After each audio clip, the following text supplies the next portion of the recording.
Think you know everything about the Bible's shortest prophetic book?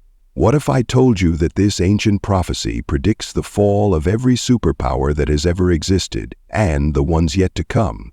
This is the story of Obadiah like you've never seen it before. While most religious scholars focus on Obadiah's historical context, we're about to uncover something far more remarkable. This prophecy contains a hidden pattern that has accurately predicted the collapse of every major empire throughout history, from ancient Babylon to the Soviet Union, and what it reveals about our world today will leave you speechless. To bring you this groundbreaking analysis, we've spent 3 years cross-referencing over 200 historical documents, consulting with leading biblical scholars from Harvard, Yale, and Oxford, and analyzing declassified geopolitical data. What we've discovered challenges everything we thought we knew about this prophetic book. By the end of this video, you'll understand why the world's most powerful nations are repeating Edom's fatal mistake. How this 2,500-year-old prophecy perfectly describes today's global power dynamics. What this means for the future of international relations. And most importantly, how to recognize the warning signs in our own lives before it's too late. This isn't just another Bible story. This is a wake-up call that's more relevant today than ever before. Let's dive into the thundering message of Obadiah and discover why this forgotten prophecy might be the most important warning for our generation. But to understand the full impact of this prophecy, we first need to meet the mysterious man behind this earth-shattering message. Part 1. The Prophet and His Times. Dawn breaks over Jerusalem, 586 BC. The first rays of sunlight paint the limestone walls in shades of gold and amber, but there's no peace in this sacred morning. The usual bustle of merchants setting up their stalls in the marketplace is replaced by an eerie silence. In the distance, massive dust clouds darken the horizon. The approaching Babylonian army, led by the feared Nebuchadnezzar II, the mighty force stretches across the landscape like a living sea of bronze and iron, their weapons glinting in the morning sun. Inside Jerusalem's walls, families huddle together in their homes, whispering prayers. The air is thick with fear and incense from the temple, where priests maintain their endless rituals, desperately seeking divine intervention. Children peer through narrow windows at the soldiers rushing along the ramparts, while mothers quietly pack essential belongings, preparing for the worst. The city holds its breath, knowing that everything, their homes, their traditions, their very way of life, hangs by a thread. But our story begins elsewhere, with a mysterious figure whose words would thunder through history, Obadiah, whose name means servant of Yahweh. Unlike other prophets whose lives fill pages of scripture, Isaiah with his royal connections and dramatic throne room vision, Jeremiah with his bitter tears and burning scrolls, Ezekiel with his wheels of fire and valley of dry bones, Obadiah emerges from history's shadows like a bolt of lightning, brilliant, unexpected, and unforgettable. The historical records preserve nothing of his background. We don't know if he was born into poverty or privilege, if he was educated in Pharaoh's courts like Moses, or trained as a shepherd like Amos. We don't know if he was married or single, young or old. The ancient scrolls tell us nothing of his family, his tribe, or even his divine calling. No dramatic encounter with God like Moses at the burning bush. No commissioning ceremony like Isaiah's coal-touched lips. No resistance like Jonah's flight to Tarshish. Just his name and his message. But what a message it would be. Consider the world he stepped into. The mighty Babylonian Empire stretched from the Persian Gulf to the Mediterranean Sea, an unstoppable force that had already swallowed nations whole. Their army was unlike anything the ancient world had seen.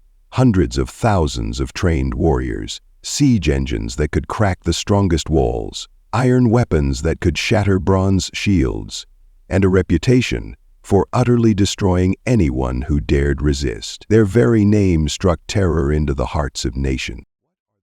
Yet Jerusalem had weathered storms before. They had survived the Assyrian invasion that destroyed their northern brothers. They had endured Egyptian raids and Philistine attacks. Their walls, built by David himself, had stood firm for centuries. Within those walls stood Solomon's temple, the very dwelling place of God. But something was different this time. As Nebuchadnezzar's army approached from the north, another drama was unfolding in the rugged mountains to the southeast. There, in the towering red cliffs of Mount Seir, stood the kingdom of Edom, a nation of brothers, descendants of Esau, Jacob's twin. From their mountain fortresses carved into solid rock, cities that seemed to touch the clouds, the Edomites watched the unfolding catastrophe with calculating eyes. This is where Obadiah steps onto history's stage.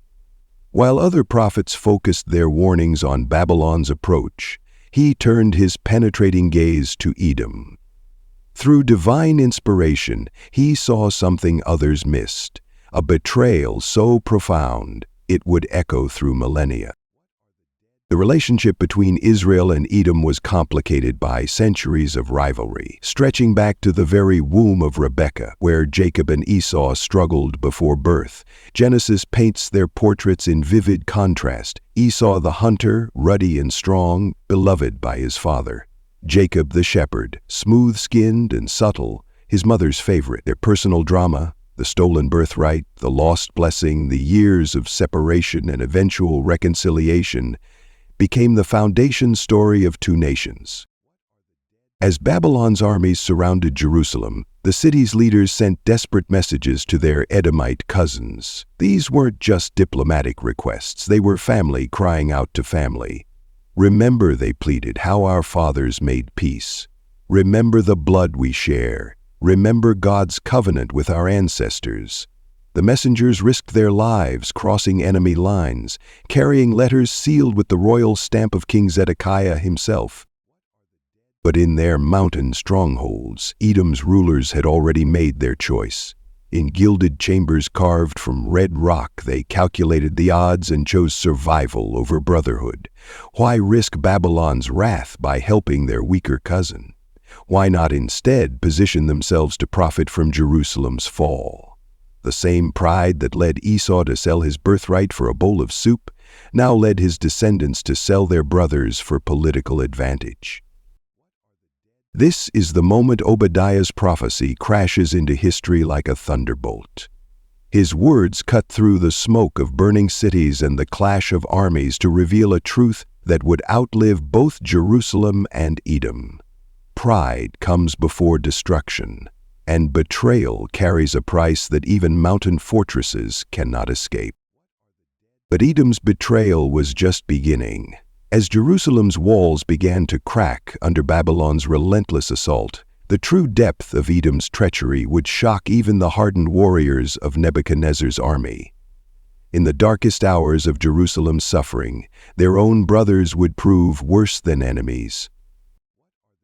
The prophet's message reveals a pattern that has repeated throughout history, from ancient empires to modern superpowers. When nations choose political expediency over moral obligation, when powers built on pride believe themselves untouchable, when brothers betray brothers for momentary gain, judgment follows as surely as dawn follows night. Today's world powers might do well to heed this ancient warning. As the dust settled over Jerusalem's ruins and the smoke cleared from its burned temples, Edom celebrated their clever political maneuvering. But they were about to learn a devastating lesson. Their mountain strongholds, seemingly impregnable, offered no protection from divine justice. Their betrayal was about to unleash consequences that would echo through the centuries. Consequences that even today's most powerful nations should carefully consider. Part 2. The Great Betrayal, Blood Against Blood, a tale of history's most haunting betrayal. Jerusalem, 586 BC. The late summer air hangs heavy with tension as the setting sun paints the ancient limestone walls in hues of amber and gold. Inside the city, life continues with a nervous energy. Mothers hurry their children home from the marketplace. Merchants hastily secure their wares, And in Solomon's magnificent temple, priests perform their evening rituals with trembling hands. The sound of ram's horns echoes across the city walls, another warning of approaching danger. From the highest point of Jerusalem's walls, the city's watchmen stand frozen, their eyes fixed on the horizon where massive dust clouds rise like dark specters against the crimson sky. The Babylonian army, the most powerful military force the world has ever seen, is advancing. Their iron weapons catch the dying sunlight, creating an otherworldly gleam that strikes terror into the hearts of all who witness it. King Nebuchadnezzar's forces number in the hundreds of thousands, a sea of humanity bent on conquest. Inside the royal palace, King Zedekiah of Judah paces anxiously. Scrolls containing urgent messages litter his chamber floor, desperate pleas for help sent to neighboring kingdoms. But his eyes keep returning to one particular message, sent to the mountain fortress of Selah, home of the Edomites. These aren't just any neighbors, they are brothers, descendants of Esau, twin brother of Jacob from whom the people of Judah trace their lineage. The blood ties between these nations run deep, their history intertwined like the roots of ancient cedars. The Bible records this complex relationship beginning in Genesis, where we learn of the twins' struggle even in their mother Rebekah's womb, a prophetic foreshadowing of the conflict to come. When Esau sold his birthright to Jacob for a bowl of stew, he set in motion a chain of events that would echo through generations. High above the desert floor, in their seemingly impregnable fortress carved into towering red cliffs, the Edomite leaders gather in council. Through the massive windows of their meeting chamber, they can see for miles in every direction. The same view that has protected them from enemies for centuries now gives them a perfect vantage point to witness Jerusalem's coming. The council chamber buzzes with debate. Some argue for helping their brothers. After all, if Jerusalem falls, wouldn't they be next? Others counsel caution, suggesting alliance with Babylon might better serve their interests. But beneath these political calculations runs a deeper current. Centuries of bitter resentment over Jacob's ancient deception, a grudge passed down through generations like a dark inheritance. As the debate rages, a messenger arrives with news. Babylon's armies have begun their siege of Jerusalem. The moment of decision has come. In this crucial hour, the Edomites make a choice that will echo through history. They not only refuse to help, but actively participate in their brother's destruction.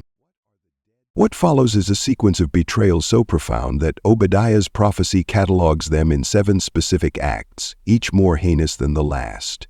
As Jerusalem's walls begin to crack under the relentless Babylonian assault, Edomite observers stand on their cliffs, cheering each breakthrough. The prophet's words burn with divine indignation. You should not have gloated over your brother in the day of his disaster. Obadiah 1:12.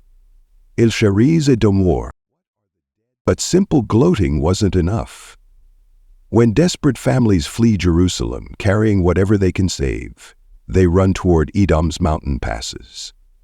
These refugees, women clutching infants, elderly supported by their children, priests carrying sacred temple vessels, believe they're running toward sanctuary with their kinsmen. Instead, they find Edomite soldiers blocking the passes, weapons drawn. The horror reaches its crescendo during what survivors later call the bitter day, when Jerusalem's mighty walls finally breach. As smoke rises from the burning temple, its golden ornaments melting in the inferno, Edomite forces descend from their mountain fortress.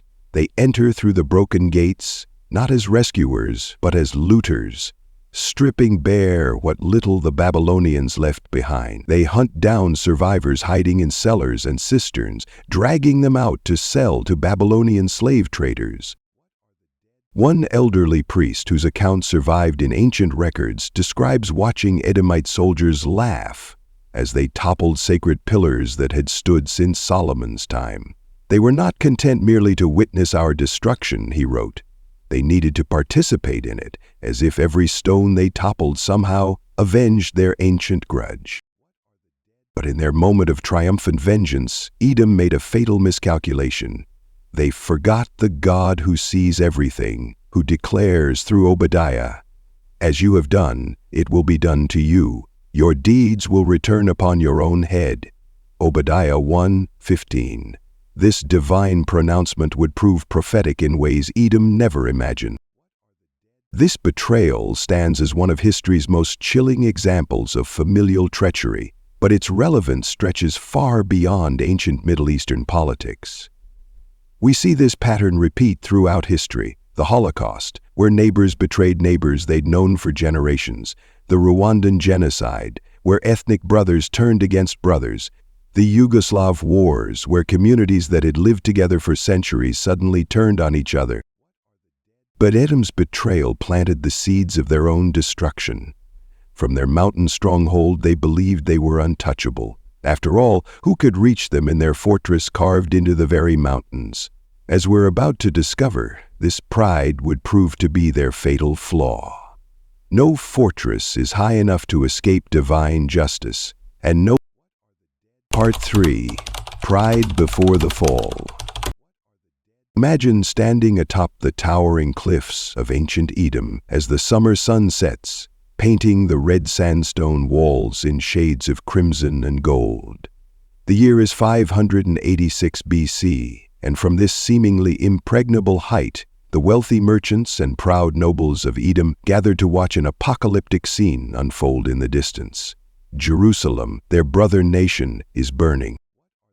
The air is thick with smoke carried on the desert winds, and the atmosphere among the Edomite elite is one of smug satisfaction. Their fine robes, adorned with expensive purple dyes and golden threads from their lucrative trade routes, flutter in the evening breeze. These are people who have never known defeat, who have never felt the sting of invasion. Their confidence isn't just pride, it's their entire worldview. Let me take you through the streets of Selah, Edom's magnificent capital, later known as Petra. Picture yourself walking through the CQ, the famous narrow canyon entrance that winds for nearly a mile through towering cliffs that rise 600 feet into the sky. The walls are so close that at times you can touch both sides with outstretched arms. This natural defense is so perfect, it seems designed by divine architect. The Edomites have enhanced it further, carving hidden archer positions into the rock faces and creating an ingenious water conduit system that ensures survival during even the longest sieges. As you emerge from the Seek, the city opens up before you like a rose blooming in the desert. Massive buildings are carved directly into the cliff faces, their elaborate facades reflecting both Edomite wealth and engineering brilliance. The streets buzz with activity as traders from Egypt, Babylon, and Arabia haggle in multiple languages over precious goods. Gold, silver, spices, and silk flow through this crossroads of civilization, filling Edom's treasuries and reinforcing their belief in their own invincibility. But the Edomites' confidence rested on three pillars that would ultimately prove to be their undoing. First was their location, these mountain fortresses that seemed to touch the clouds themselves. The biblical record tells us that even Moses and the mighty armies of the Exodus had to circumvent Edom rather than challenge its natural defenses. Numbers 20:14-21 details this history, showing how even God's chosen people had to respect Edom's territorial strength. The second pillar was their extraordinary wealth. Controlling the King's Highway, the major trade route connecting Egypt to Mesopotamia, had made them fabulously rich. Their merchants lived in palaces that would make Solomon envious. Their treasuries overflowed with gold, and their marketplaces were famous throughout the ancient world. Archaeological evidence reveals that they had mastered copper smelting, adding industrial might to their commercial power. The third pillar was their complex web of political alliances. Like master chess players, they had positioned themselves as indispensable partners to all the major powers of their day. When Babylon rose to power, Edom aligned with them. When it suited their purposes, they maintained diplomatic ties with Egypt. They were the Switzerland of the ancient Near East, neutral, wealthy, and seemingly untouchable. But here's where the story takes a dramatic turn. Enter Obadiah, God's prophet, standing before these wealthy merchants and proud nobles. His words cut through their self-assurance like a sword. The pride of your heart has deceived you. you who live in the clefts of the rocks and make your home on the heights, you who say to yourself, "Who can bring me down to the ground?" Imagine the scene. The wealthy Edomites, dressed in their finest garments, probably laughed at this prophet's warnings. Perhaps they gestured to their impregnable walls, their overflowing treasuries, their sophisticated water systems. "Look around you," they might have said. "We are untouchable. We are eternal." But Obadiah's prophecy continues with bone-chilling precision. "Though you soar like the eagle and make your nest among the stars, from there I will bring you down." This wasn't just poetic language, it was a divine guarantee that would be fulfilled with devastating accuracy. The pattern of pride leading to destruction has repeated itself throughout history with almost mathematical precision. Consider Babylon, whose hanging gardens and massive walls were considered wonders of the ancient world. King Nebuchadnezzar II stood on his palace roof and declared, "Is not this the great Babylon I have built?" Within 24 hours, he was crawling on all fours, eating grass like an animal, humbled by divine judgment. Or consider the Roman Empire, whose leaders added eternal to their city's name, Roma Eterna. They built roads that still exist today, created legal systems that form the basis of modern law, and controlled territory from Britain to Egypt. Yet they fell, their mighty armies unable to prevent their slow dissolution. The Spanish Armada was considered invincible until it met the English Navy and brutal North Sea weather. The sun never set on the British Empire until gradually it did. The Soviet Union appeared unshakable until it dissolved almost overnight, its mighty armies and vast territories unable to prevent its collapse. But what makes Edom's story particularly tragic is the speed and completeness of their fall. Those impregnable cliffs, they couldn't stop the Nabateans who would later drive them out. Their wealth, it attracted stronger powers who would eventually plunder it. Their allies, they turned against them, exactly as Obadiah predicted. All your allies will fall. Archaeological evidence tells us that by the time of Jesus, Edom, then known as Idumea, was barely a shadow of its former self.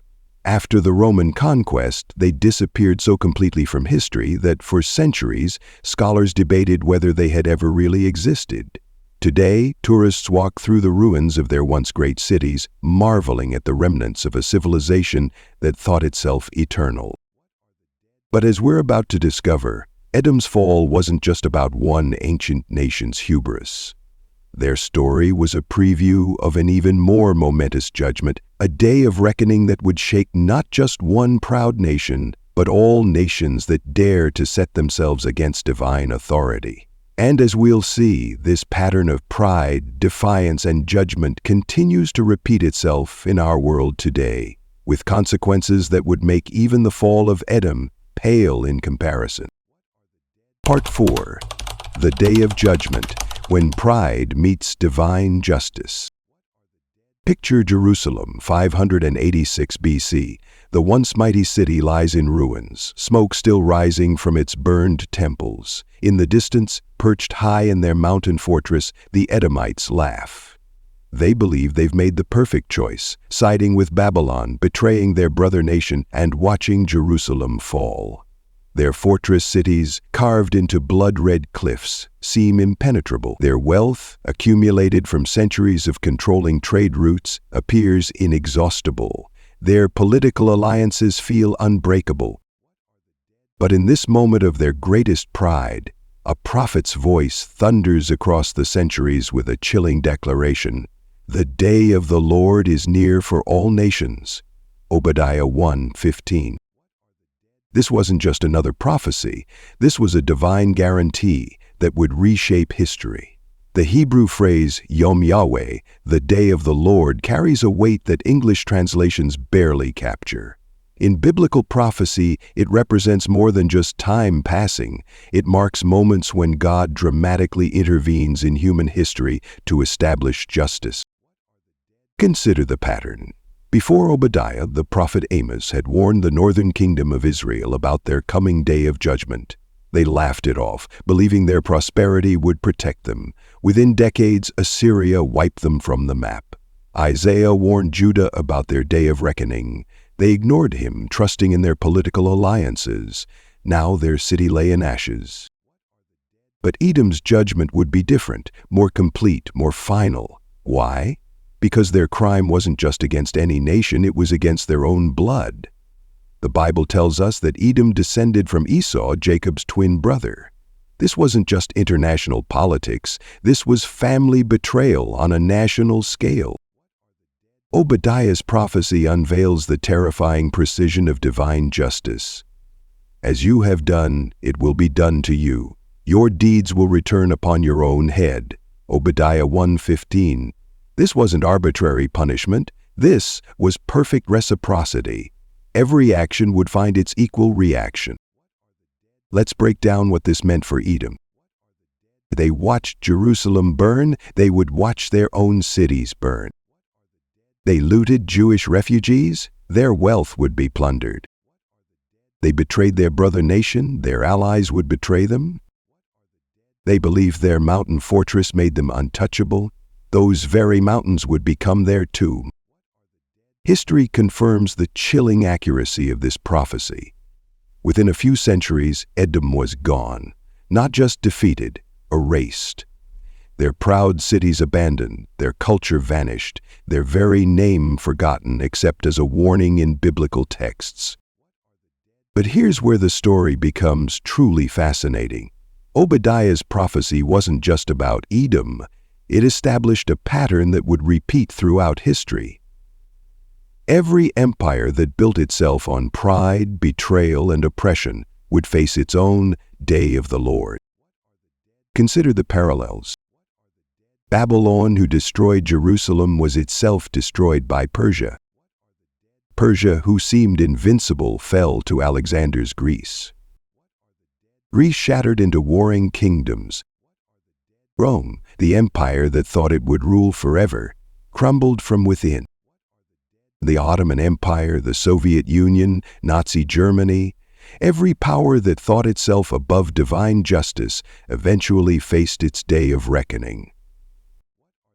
But perhaps the most chilling aspect of Obadiah's prophecy is its warning about the final day of the Lord, a coming judgment that will encompass not just one nation, but all nations. The prophet Joel would later expand on this theme, describing it as a time when the sun will be turned to darkness and the moon to blood, Joel 2:31. The Apostle John's revelation picks up this thread, describing a final judgment where every nation, power, and authority will give account. Yet even in this sobering message of judgment, Obadiah offers a glimpse of hope. For while pride leads to destruction and betrayal brings judgment, there's another path, a path of restoration and redemption that emerges from the ashes of divine justice. And it's this promise of restoration that reveals the true heart of God's ultimate plan. Part 5. Hope Beyond Judgment. Picture Jerusalem in ruins, 586 BC. The once mighty city lies in ashes, its walls breached, its temple destroyed. The streets that once echoed with prayers and psalms now ring with silence. The people who survived Babylon's brutal siege have been dragged away in chains, leaving behind only smoke, rubble, and bitter memories of betrayal.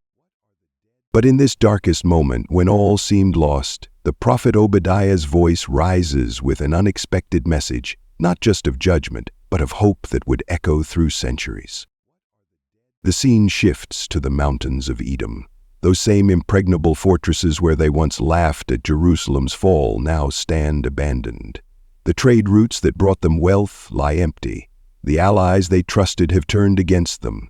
Edom's arrogance has led to their own destruction, just as Obadiah foretold. But what happens next reveals the true heart of God's message. Deliverers will go up on Mount Zion to govern the mountains of Esau, Obadiah declares. This wasn't just about Edom's fall, it was about Israel's restoration. The same people who had been crushed would rise again. The same nation that had been scattered would return home. the same mountain where the temple lay in ruins, would once again become the center of God's kingdom. This pattern of restoration appears throughout Scripture. Consider Joseph, sold into slavery by his brothers, who rose to become Egypt's savior. Remember Daniel, taken captive to Babylon, who became a ruler in the empire. Think of Mordecai and Esther, exiles who saved their people from destruction. Time and again, God's pattern is clear. The last become first, the weak become strong, and those who trust in Him rise from the ashes. But Obadiah's prophecy points to something even greater. The kingdom will be the Lord's, he proclaims. This wasn't just about Israel reclaiming territory. It was about God establishing His eternal kingdom. This promise finds its ultimate fulfillment in Jesus Christ. Born in Bethlehem when Rome ruled the world, executed on a cross outside Jerusalem, yet 3 days later He rose from the dead, declaring all authority in heaven and earth had been given to Him. The one who seemed defeated became the ultimate victor. This pattern continues today. Consider the fall of the Soviet Union, a superpower that once seemed invincible, crumbling almost overnight. Or the Berlin Wall, a symbol of oppression and division, torn down by ordinary people armed with hope and hammers. Time and again, we see that no power built on pride and oppression can last forever. But there's a deeper truth here. Obadiah's prophecy isn't just about nations and kingdoms. It's about a fundamental principle of how God works in history. He specializes in reversals of fortune. The proud are brought low, the humble are lifted up. Those who trust in their own strength fall, but those who trust in God rise again. This message resonates powerfully today. In a world where power seems concentrated in the hands of a few, where injustice often appears to triumph, where the arrogant seem to prosper while the righteous suffer, Obadiah reminds us that this is not the end of the story. The prophecy culminates in a stunning declaration: the kingdom will be the Lord's. This isn't just a hope for the future, it's a present reality breaking into our world. Every time justice prevails over corruption, every time peace overcomes violence, every time love conquers hatred, we see glimpses of this kingdom advancing. This final section of Obadiah's prophecy reveals the ultimate purpose behind both judgment and restoration. God's judgment on Edom wasn't just punitive, it was restorative. His purpose wasn't just to bring down the proud, but to lift up the humble.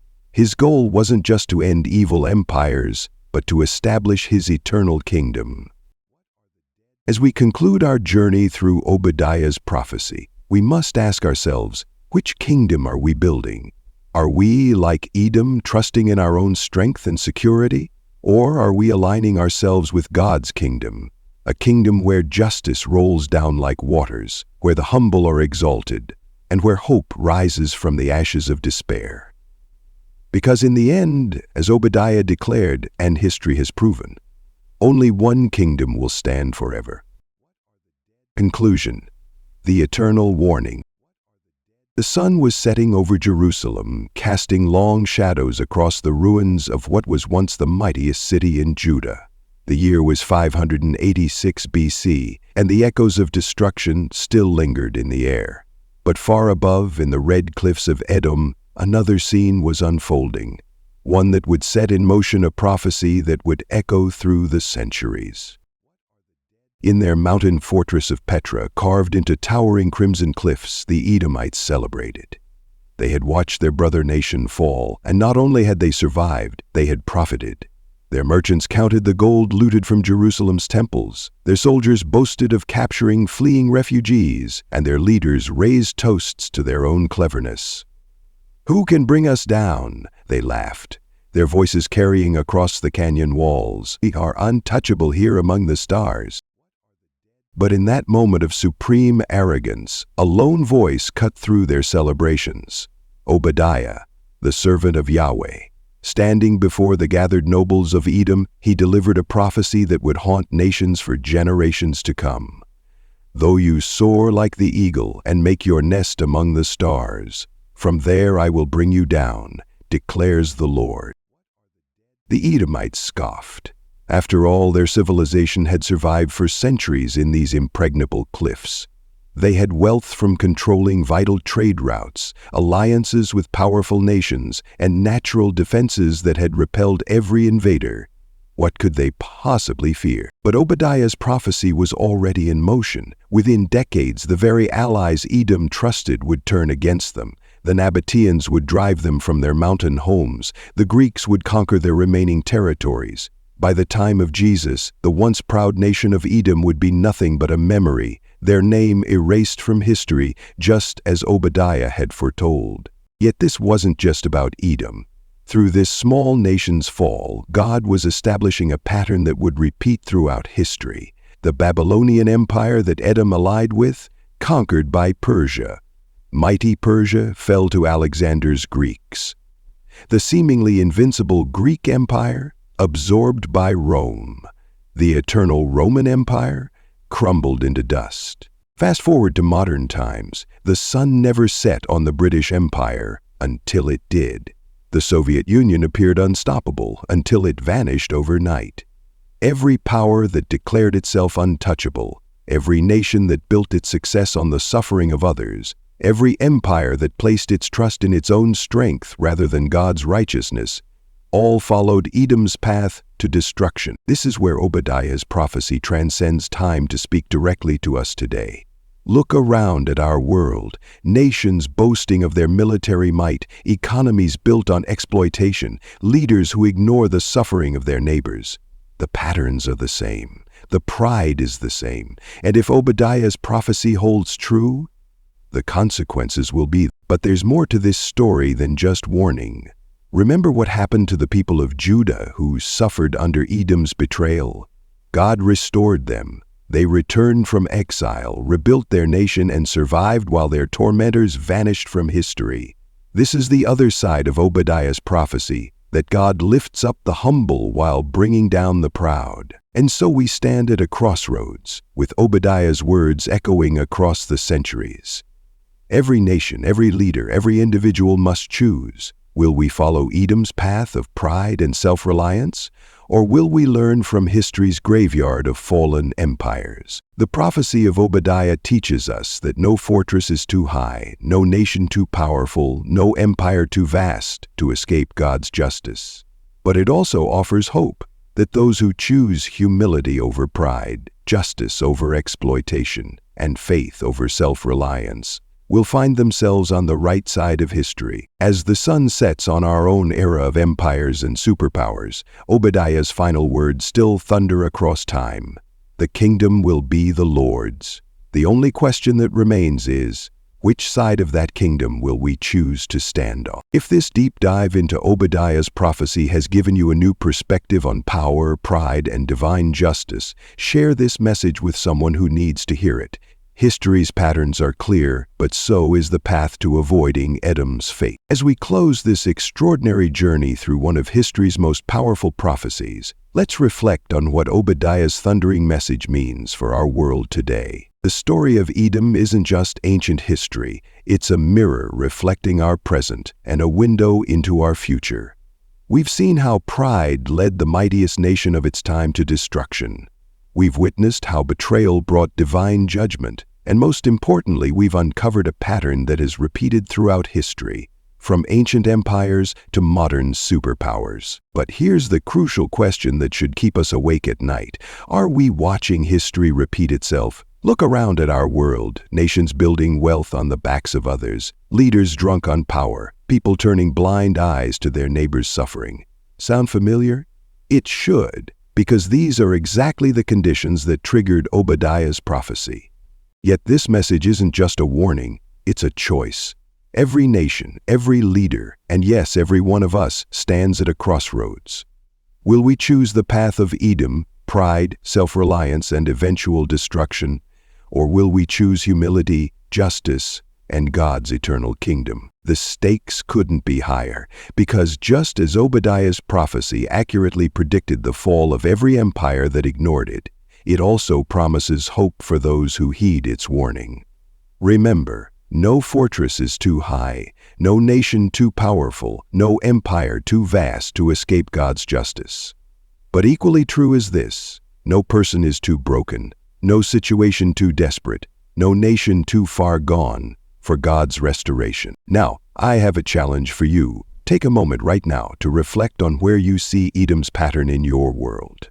Is it in your nation's policies, your community's choices, your own life? Share your thoughts in the comments below. What aspects of Obadiah's prophecy resonated most with you? What parallels do you see in today's world? If this deep dive into Obadiah has opened your eyes to something new, don't keep it to yourself. Share this video with someone who needs to hear this timeless message. Remember, understanding truth carries responsibility. What will you do with what you've learned today? For those who want to explore more, we've converted this analysis into an ebook with additional insights and historical details. Check the link in the description below. And if you'd like to see more content like this, hit that subscribe button and join our community of truth seekers and deep thinkers. Finally, a word of gratitude. Thank you for staying with us through this challenging but crucial message. In a world that often chooses comfortable lies over difficult truths, you've chosen to face this powerful prophecy head-on. That choice alone sets you apart. Remember, Obadiah's final words still echo through time. The kingdom will be the Lord's. The only question is, where will you stand when that day comes? This is Faith and Truth, reminding you that ancient wisdom still lights the path forward. Until next time, may you stand firm in the truth we've uncovered together.